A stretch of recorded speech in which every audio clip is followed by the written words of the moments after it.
Peace, everyone. How y'all doing? The YouTube Onion Man is back in the building, and today's title was the same as it was. This is a series. DJ K. Slay and Khalil Amani called for queer rights. I gotta put a T in there. It's changing the culture forever. And what better way to do it than have the man speak for itself? Better way to do it to have the man speak for himself.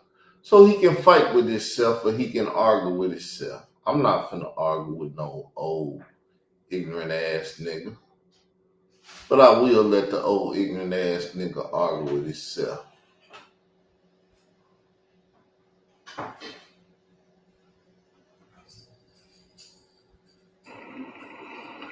But me and Hassan Campbell have a backstory. Me and Hassan Campbell have a history. Before I get started, let me say shout out to WAC 100, aka Cash Jones, Mr. Cash Jones.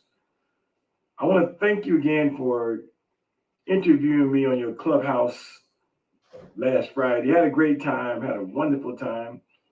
Thank you to the young lady that was doing the interviewing and the gentlemen that were asking me some hard questions, and to you, WAC 100, but thank you for having me over there and allowing me to tell my story of cult life and government informant life and witness protection life, and talk about gay rappers and such. For WAC 100 is truly a smart and intelligent man. He has some good questions. And unlike a lot of people who are homophobic, I'm pleasantly surprised to realize that WAC 100 is not among that number. That he clearly understands that gays are part of hip hop, and that's just what it is. So thank you, Mr. WAC 100, aka Mr. Cash Jones.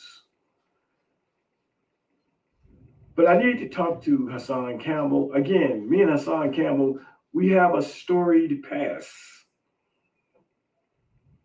That's right. Most of you all know that Hassan Campbell came to our attention, came to our consciousness because of Africa Bambaataa. What a lot of people don't know is Khalil Amani, me, I'm actually the guy who first broke the African Bambaataa story in 2013. On the night of April 1st, 2013, Africa Bambaataa was allegedly stabbed by a young Spanish man for allegedly trying to date rape the young man. The story was given to me.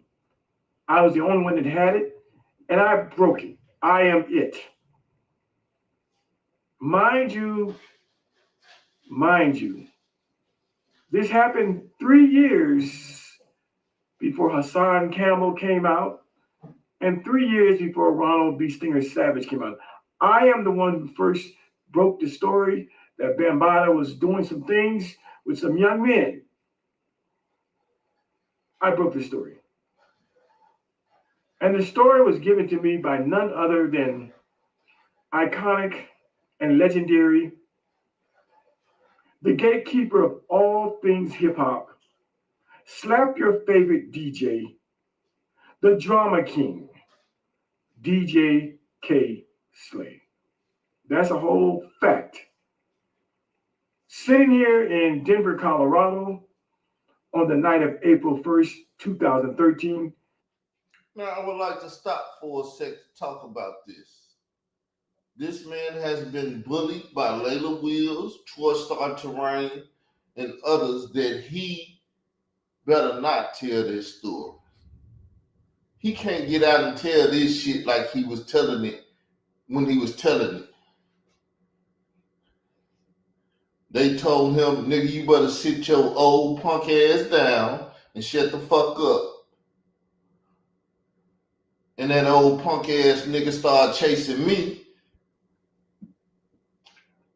and trying to make me be quiet because he can't tell his story. Now, I dare the motherfucker to come on YouTube when he come off his vacation or wherever the fuck he at and tell his story. And tell y'all Layla Wills is fucking lying in her documentary and everything else. This shit didn't start in 2016. Shit started in 2013. That's the proper narrative. That's my narrative. And the bitch ass nigga can't tell it. Like I said once again, they done punked this ass. But you retired now, nigga. You can go to war with them. But I know you rather go to war with me. But let's go. I received a telephone call from DJ K-Slay. May his beautiful soul rest in power and rest in peace. The reason that DJ K-Slay gave me the story to drop and to break is because at the time, I was a staff writer for DJ K-Slay's Straight Stuntin' magazine. That is the connection between myself and legendary DJ K-Slay. You might want receipts, so I have receipts. Here is a copy of Straight Stuntin' magazine. This was DJ K-Slay's mag. So let's break it up again. DJ K-Slay gave him the story because he was a child trafficker and trafficked that boy to Bambaataa. And when that boy stabbed Bambaataa, all shit hit the fan and he needed to control the conversation. So what he did is gave it to this nigga and told him to write about it because 7 years earlier, he told him that he used to traffic them children to Bambaataa the fuck. But he didn't write about it then because K-Slay didn't tell him to write about it then. But when you trafficking the children to the motherfucker and the children stab his ass, we need somebody to write about it. We need somebody to tell the story so we can control the story. He was the owner of Straight Stuntin' magazine. And if you look down here in the corner where my finger is, you see my name, Khali Amani. This was the first article. This was the first article that I did for legendary DJ K-Slay's magazine. On the front with Mano, on the back with Busta Rhymes, and again, my name is right there in the corner. Khalil Amani, Why Gay Hip Hop? That's right. I wrote an article called Why Gay Hip Hop for DJ K-Slay's Straight Stuntin' magazine. And the year was 2009. Here's the magazine, and there's my article. So in 2009, he knew that Africa Bambaataa was dealing with young boys on some pederasty shit, on some NAMLA shit. He knew that. When he wrote that article, he never said shit about it. So when he wrote that article on April the 1st, he said Bambaataa was gay. Putting them in the LGBTQIA community. So you can have LGBTQIA plus rights. Putting a P in the LGBTQIA community. I seen the shit early. They said they gonna put a P in that community because they was already together. They just didn't talk about the shit like that. Then later on, they put the plus on the LGBTQIA community. Why? Because I'm a motherfucker that's ahead of shit. Never behind shit. Now, we're going to hear more from this person. Why Gay Hip Hop? And there I am right there as a young 40-something year old, about 45, 46-year-old fine and handsome debonair young man.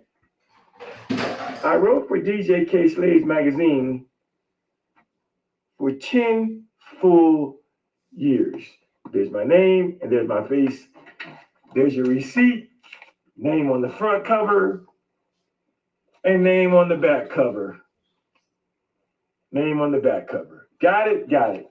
And of course, this is DJ K. Slade's magazine. Got it? Got it. All right.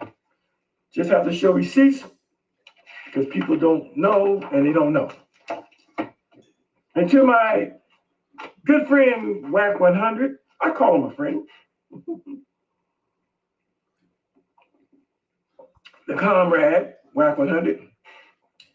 At the same time that I was writing for DJ K. Slade's Straight Stun magazine, Mr. Whack 100, aka Cash Jones, was actually the West Coast CEO of this very magazine. And I actually had the magazine, another magazine, with Mr. Whack 100, aka Cash Jones, in it. So I'll show you that real quick. These are my receipts before we talk Hassan Campbell. There is Whack 100, aka Cash Jones, Whack 100. There he is right there. Got it? Nice young fella. And in that same magazine, there's Khalil Amani. There's Khalil Amani. So I'm in the same publication as Whack 100. That's a whole fact. That's a whole fact. There I am again as a young, in my 40s. Ain't I handsome? And just so you know, I wrote for DJ K. Slade's Straight Stun magazine for 10 whole years. And the proof is, I'll show you. You see those magazines up there? Those are all Straight Stun magazines. All those are Straight Stun magazines. And I'm in every issue of those magazines. That's right. Not only that, if you look over here, if you look up there, there's more. All those magazines are Straight Stun. See? Straight Stun.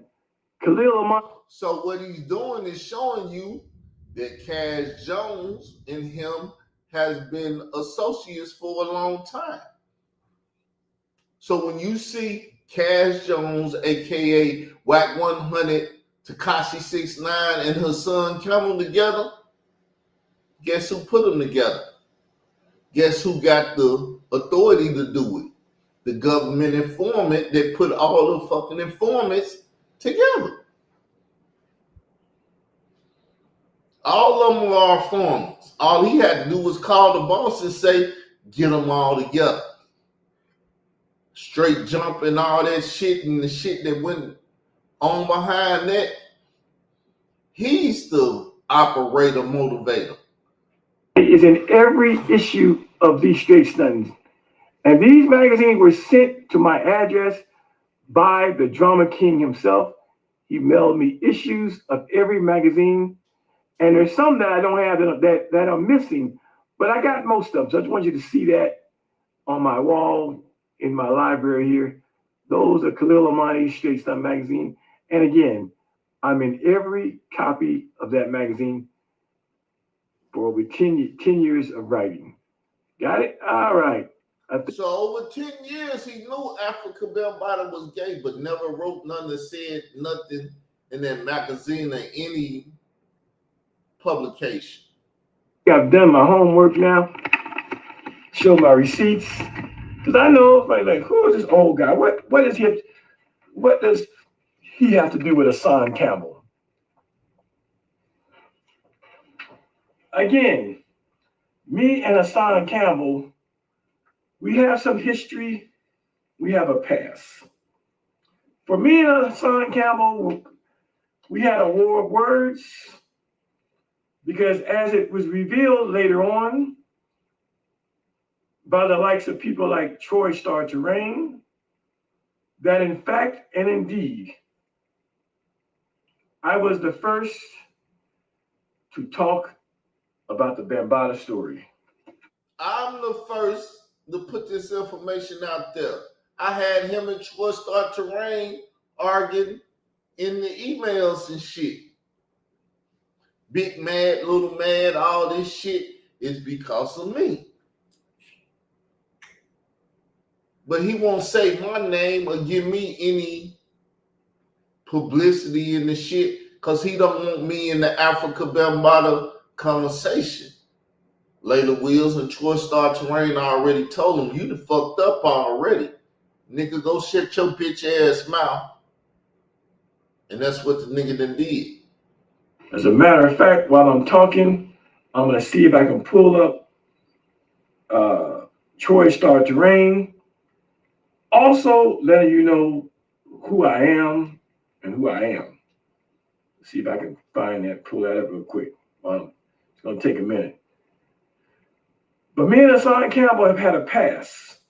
Not a very friendly past, I must say. I'm going to show you some videos in just a second of Hassan Campbell talking to. Why is that? Because I brought him into the picture.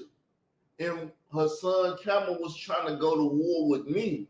And when I brought him into the picture, he said, you're nothing but a tattletale and you went and wrote some shit that somebody told you this, that, and he had words for him.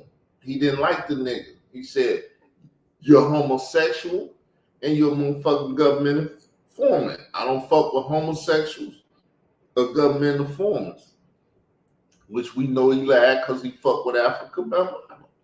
But let's go ahead. But the reason I'm addressing Hassan Campbell now is because he recently called my friend, my hip hop boss, DJ K Slade, a snitch and a rat. What I didn't know is that about 6 months ago, I'm talking about Hassan Campbell, he first called DJ K Slade a rat. I don't know why I missed it. I don't know why I didn't catch it, but I didn't catch it. I didn't catch it. And why was this? Because DJ K Slade was a rat. Like I told you, 10 years prior to April the 1st when he date raped that boy, DJ K Slade had told this nigga, I was trafficking children for Bam the fuck. Bam fucking children and everything else. And then all of a sudden, he wrote the April the 1st article, calling them homosexual, this, that, and every other thing. This is DJ K Slade snitching, telling shit to other people that he wasn't supposed to tell to other people. And you hear the motherfucker telling you that K Slade told him. He ain't talking about it all because to talk about it all, you got to involve me, and he don't want to involve me. But I'm involving me because I'm still alive, and I can speak for myself. Fuck anybody that don't want to speak on me. But about 4 days ago, again, Hassan Campbell, aka Poppy, would come out of pocket and call my friend and my hip hop boss a snitch and a rat. Now, let me say this before I get started, we really get started. Those of you who know my story, you know that in fact and indeed, I was a government informant, that I cooperated with the FBI, that I was in the witness protection program. This is who DJ K Slade and Wack 100 was dealing with. A nigga that was in the government program. He did all the shit that he did, and they was linked to him, talking to him, basically telling them some motherfucking bedtime stories that only couples in their motherfucking private bedroom talk about. Telling them hip hop industry shit. I make no bones about that. It's not a secret. Everybody that knows should know. WAC 100 knows I was a government informant. WAC 100 knows I was in the Witness Protection Program. What did you know?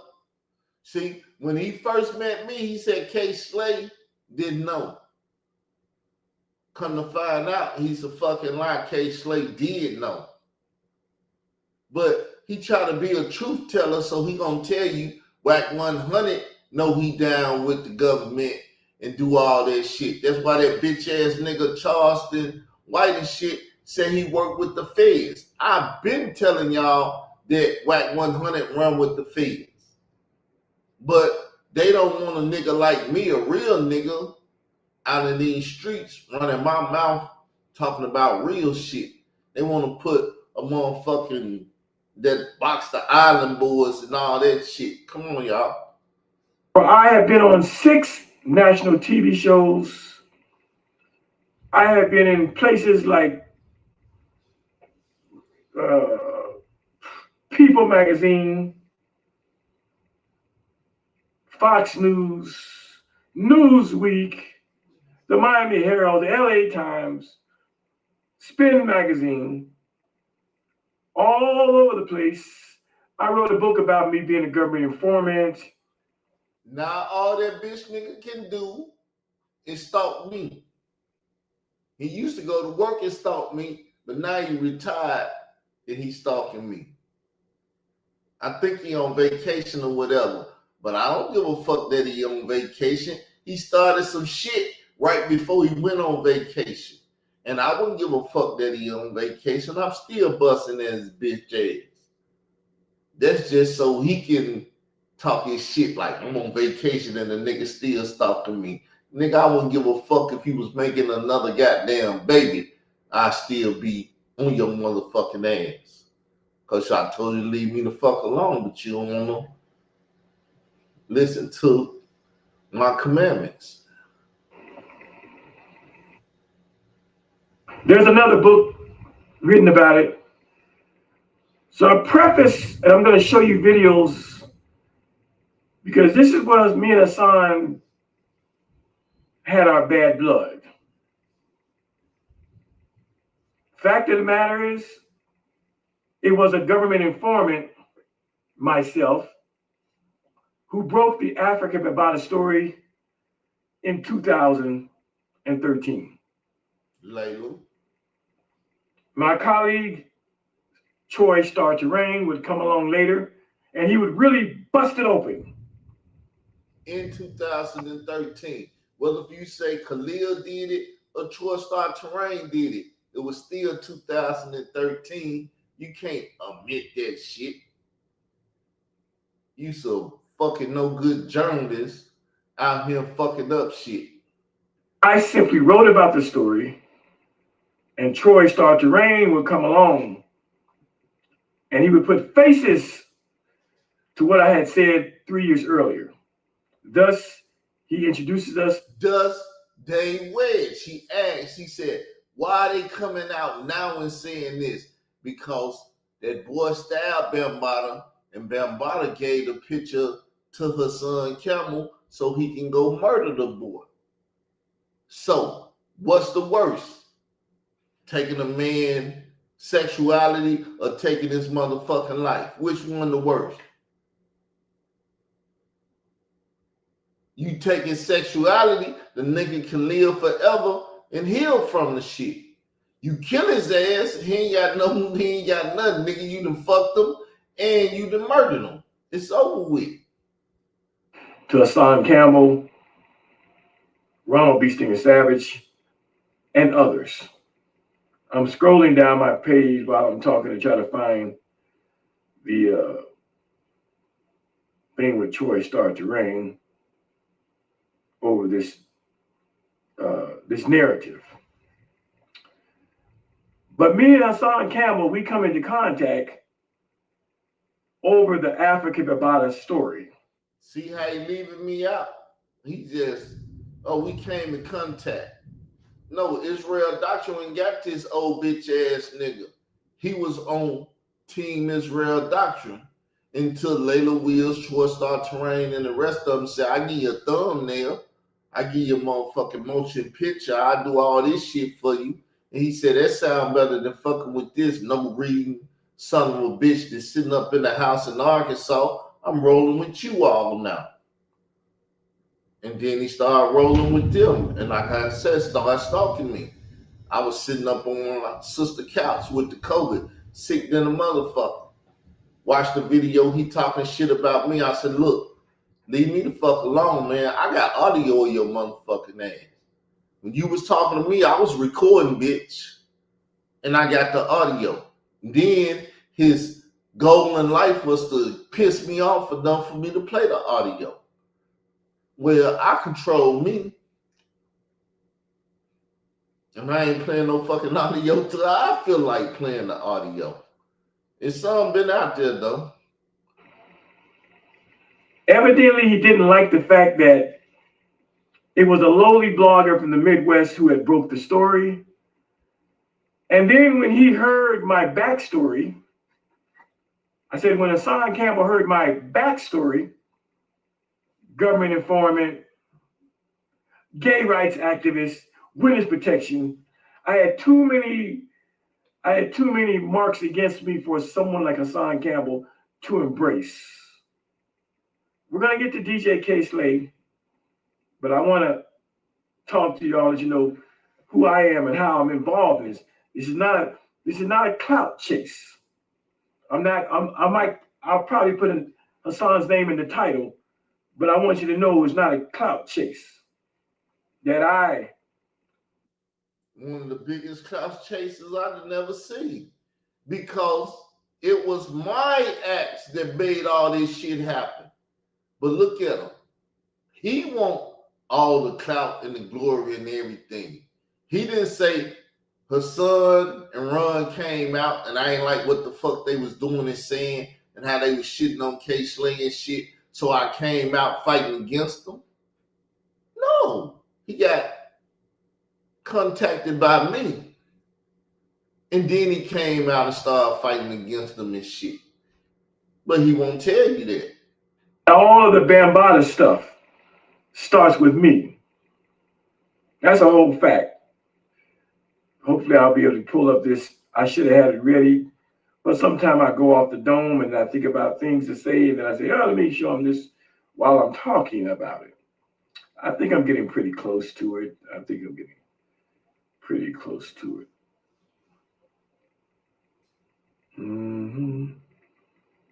But yeah, me and Hassan Campbell, we've had words. About 6 months ago, I actually did an apology video to Hassan Campbell just to bury the hatchet. I really wanted to move on from that phase of my life, but because he see Hassan as a money racket, same way Layla Wills, Troy Star Terrain, Marcy Hamilton, and Hip Hop Stands with Survivors see Ron Savage and Hassan Campbell. That's who they became when they took the position to put their name and their face out there to cover up the fact that that boy was dead, Hassan had killed him. Then they became the face of the movement, of the conversation or whatever. Everybody loved them. Oh, you got to be such a strong guy to say you got fucked when you was 4 and 5 or was 12, 11, 13 or whatever. No, you just got to tell people the nigga fucked me when I was 11. And I was scared to say something, but now I'm 55, let me talk about it.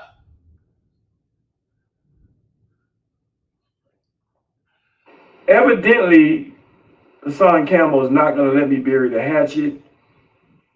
And he knows that what he said about DJ K-Slay are lies. And it's just... They're not lies. He just told you, which like I said, I got other audio where he was like, shit. 10 years before he raped the boy, I knew he was fucking children. K-Slay was a child trafficker, getting the children to him to fuck, and all this shit. Curious that he didn't say none of this stuff when DJ K. Slade was alive. I think I went too far. I'm gonna go back. Talking, I think I passed it. Yeah. Why didn't Hassan Campbell bring out these allegations of snitching against DJ K. Slade? I know. Because he was too busy arguing and fighting with me, talking about my deceased mother and shit. He know why he wasn't bringing shit out. Because I was on that nigga ass daily. To the point where they started begging me, "Car, back up off this nigga. Leave him alone." Nah, the nigga said some shit about my mother. I'm gonna take this motherfucker out the game. They said, "Nah, you can't do that. That's a motherfucking made man. We done made this nigga now. You can't fuck with him."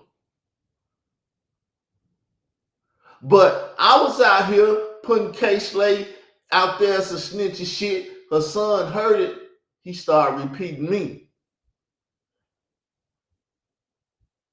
That's why when K. Slade ass was dead, this nigga was talking about K. Slade gonna come do that. He gonna take you to court and all that. I was like, do it. Shit, I'm a nobody. Give me motherfucking fame, nigga. You can't punk me by threatening to take me to court.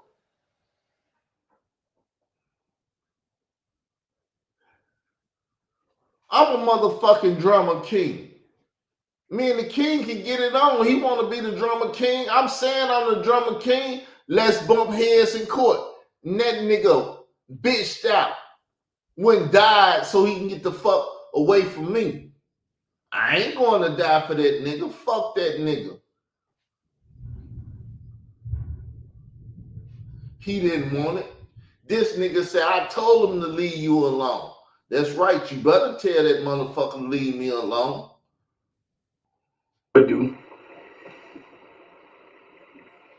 We'll start out by playing Hassan Campbell's allegations. Then we'll go back to me. That's what we'll do. And so, this first video you're about to see, I'll just turn my camera here and I'll pull up a little bit. This first video you're about to see is about 6 months ago. I missed it. But listen as Hassan Campbell denigrates and disrespects a dead man. DJ K. Slade is deceased. He's passed away.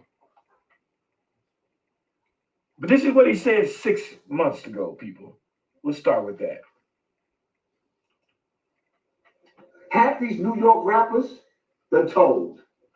They got rumors about them telling. Niggas got sealed cases and all types of shit like that. But I don't care. Y'all can keep on worshiping these rappers all you want to. Half these New York rappers told on somebody. You know what's funny? Because even when it comes down to one of your favorite DJs,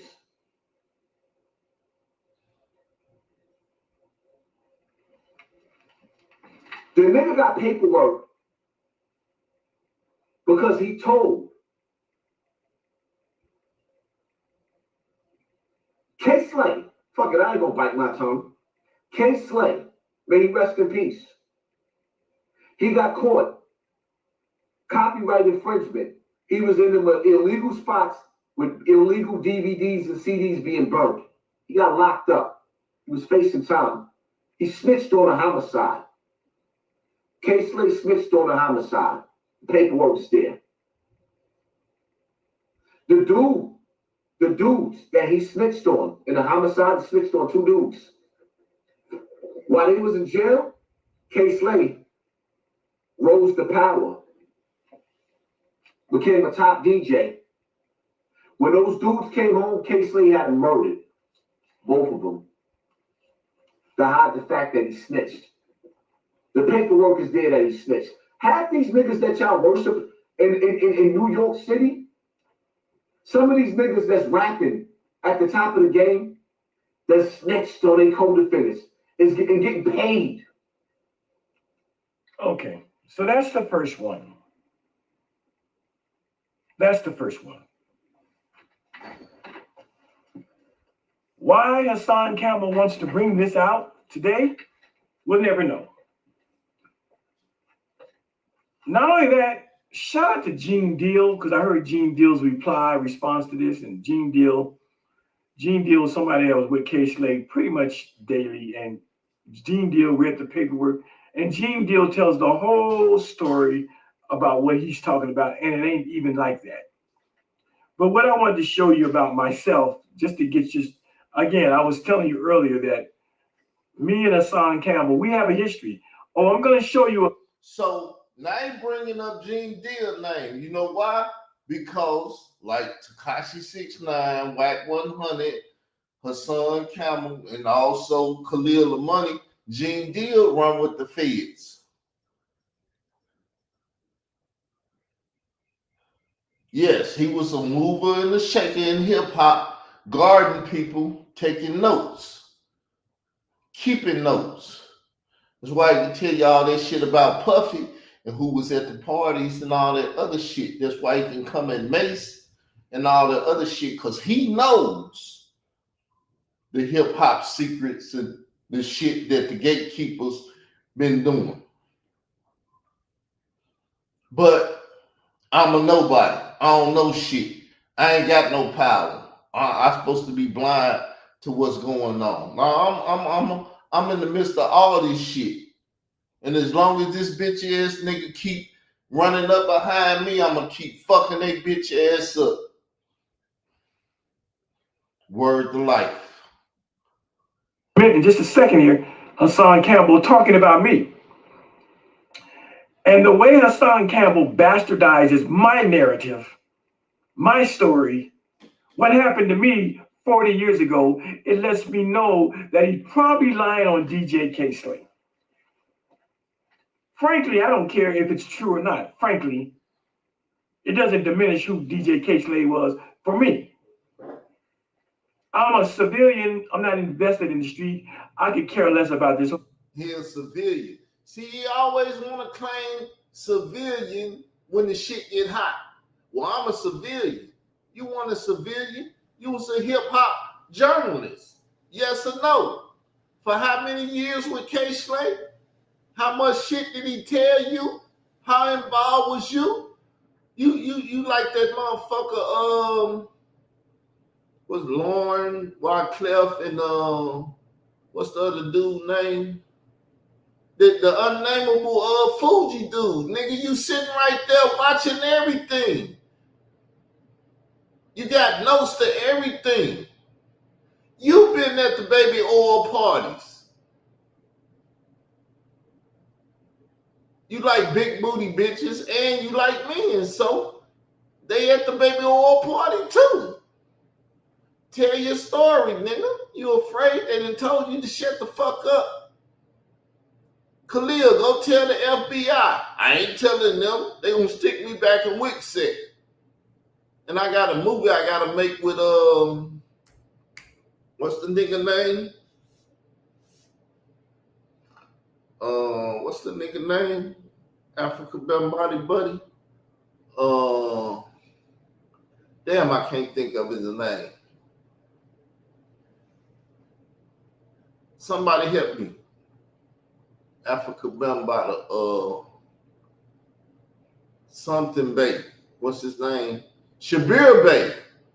Shabir Bay offered this nigga a motherfucking movie role and shit to play himself as a motherfucking cult member back in the whenever that shit was. To shut the fuck up and depart from me. And he did that. Rat snitch thing. For indeed, and in fact, I was a government informant in a civil matter, not a street matter. A civil matter. When you a motherfucking mule cartel runner and all that shit, that ain't civilian work. I don't know civilians that move drugs up and down the East Coast. I know motherfucking drug dealers that move drugs up and down the East Coast. You had nothing to do with that. You never push drugs up and down the East Coast. You didn't move this shit to Washington, D.C. You didn't help Marion Barry sniff coke and shit, make headline news and all that shit. To some of you all, you understand, and some of you all, I'm still a rat, so it doesn't matter. Have it as you may. I'm a rat and ain't shit. When he was bragging to me, he says nobody in the fucking community can do shit to me. That's why he was talking shit to what's his name? A hip hop activist and shit. What's his name? What's his name? What's his name? What's his name? Because they used to have words and shit. I mentioned it, and he started talking shit about it.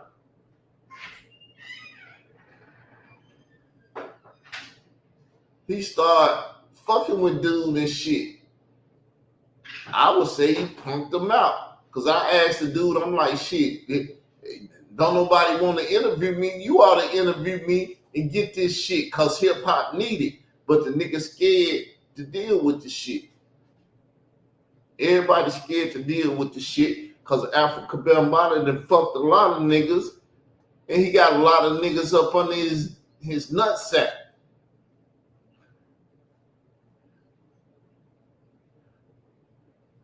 They don't want you to know that they've been fucked to get a position in hip hop and shit.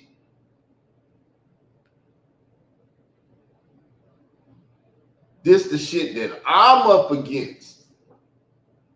This why I'm cussing people out and doing shit and y'all be, why the fuck he cursing? Nigga, cause motherfuckers been fucking with me, got me hot, and I ain't got time to be sitting around having another stroke. I'm cussing motherfuckers out, saying what the fuck I want to say, how I want to say it. You like it or don't like it, I don't give a fuck. You don't want salvation? Fuck you then. I'm going to tell you what you can get to get salvation, but if you don't want it, you think I'm going to beg your ass not to blow your fucking brains out. Blow them bitches out. But going beyond that, I am the guy who set in motion the likes of Hassan Campbell. And for that, me and him have had some beef over the years. I'm the first one to write about Bambaataa getting stabbed by a young man who they say that Bambaataa was performing oral sex on, and the young man woke up. Some of you might not remember because you might be too young, or you might just have missed it. But way back in 2013, about 11 years ago, on the night of April 1st, 2013, Africa Bambaataa allegedly tried to perform. Now, he done went to bitch mode, because when he wrote it, it wasn't no alleged shit. But I'm on the case. I got the shit. I'm talking about it. We got alleged shit now because that nigga Israel Doctrine is on this shit. Now, Africa Bambaataa did some shit. You need to allege date rape now because you need to allege there so you can say the alleged murder.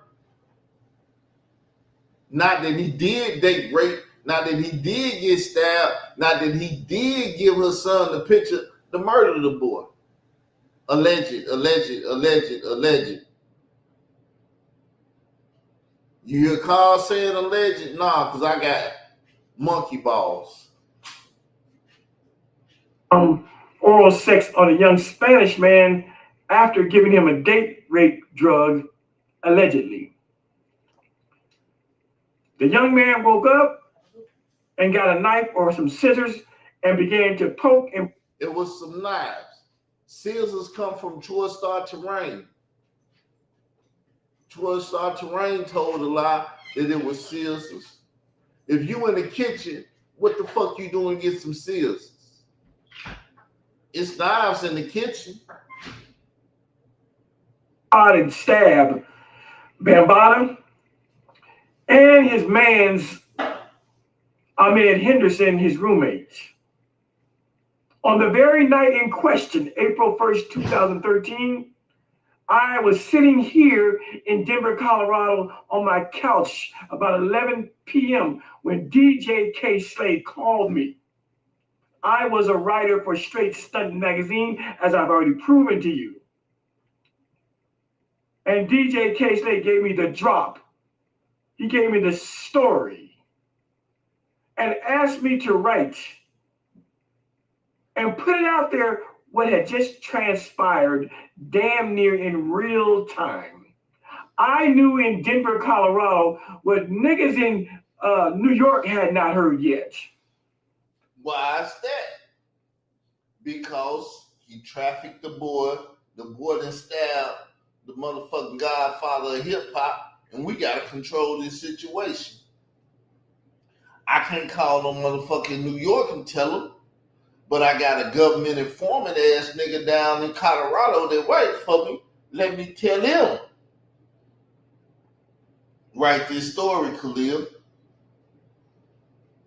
so we can control it. Then the Zulus doubled down and was like, we gonna kill the motherfucker if he don't take it down. We know he right for you, this, that, and the other. K. Slade bitched out.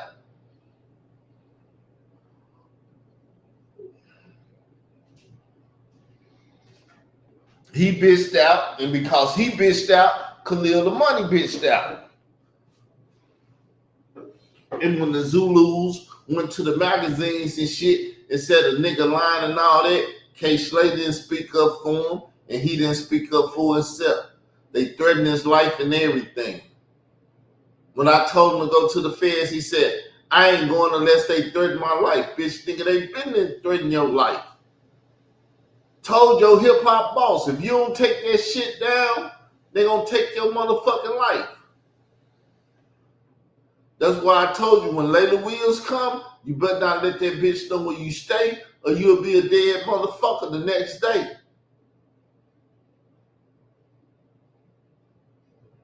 And she went to her son's house. She went to Runs and everybody else. She know where everybody stay, but she don't know where you stay because I told your bitch ass to make sure she ain't know where you stay.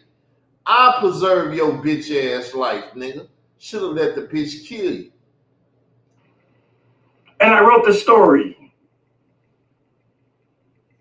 3 years before Hassan Campbell comes on the scene. But when Hassan Campbell comes on the scene, he got beef with me because he's trying to paint a narrative, and because he had beef with me, and I'm the one that brought you on the motherfucking scene. Tell the story, tell it right, nigga. To exclude me from the Bambaataa narrative. He called me simply a gossiper because I gossiped, because I wrote a blog down that Bambaataa was on some, homosexual, possibly pedophile stuff. I put it out there in the world first. allhiphop.com and other places. I was actually writing for allhiphop.com at the same time. And so the great DJ, another great DJ, the great DJ Troy Star Terrain, who would bring Hassan Campbell and Ronald B. Stinger out for our consciousness and put faces to the allegations that I had made 3 years prior. And why did he bring them out? Because he couldn't find the boy that stabbed Bambaataa. Though he was asking about the boy, just like me. Before I started asking, before I got the revelation, Troy Star Terrain already had the revelation. Layla Wills said she already had the revelation that her son was supposed to kill the boy and everything. It ain't nothing new. I'm telling her, shut the fuck up. Stop talking to me, bitch ass nigga. All you do is sit at your mama basement apartment doing shows and doing shit on the front porch and shit. They already had known, but they wouldn't tell nobody. And when I opened my mouth, they wanted to kill me.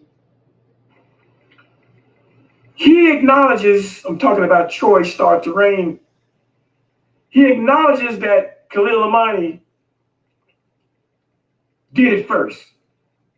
And I'll just play it for you. I'll just play it for you. Let me see. I don't want the shit on my thing. We'll fast forward. Cause Troy Star Terrain, Joe Comeback ass nigga. Y'all know the comeback ass nigga. Yeah, he flags channels.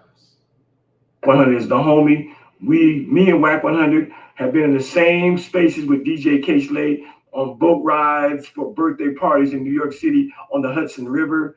I wrote for Straight Stunt magazine, and WAC 100 was the CEO of Straight Stunt magazine.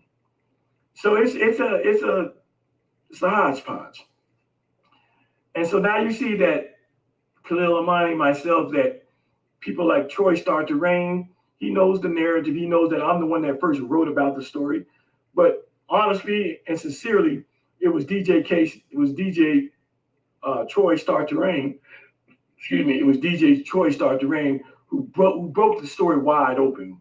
I just wrote about it first, but Troy Star Terrain, he's the one that broke it open wide and gave us the faces. He gave us Hassan Campbell, and he gave us others like Ronald B. Stinger Savage. Of course, again, my story was 3 years, 2013. Hassan Campbell comes out in 2016. But I want to get to this disrespect. So you heard Hassan Campbell 6 months ago disrespecting K Slade, calling him a rat and a snitch. I don't know how I missed it. Well, I do know how I missed it because I really don't watch Hassan Campbell nearly as much as I used to. I used to watch Hassan Campbell religiously, like many of you all. But in the last year and a half, I might not watch Hassan Campbell once every 2 or 3 weeks. And I probably haven't watched a Hassan Campbell video from start to finish probably in over 2 or 3 years. I just can't sit through 3 hours of him lying and going through the conspiracies and making up stuff and I just can't do it. I don't have the time. I'll tune in based on the title of his video.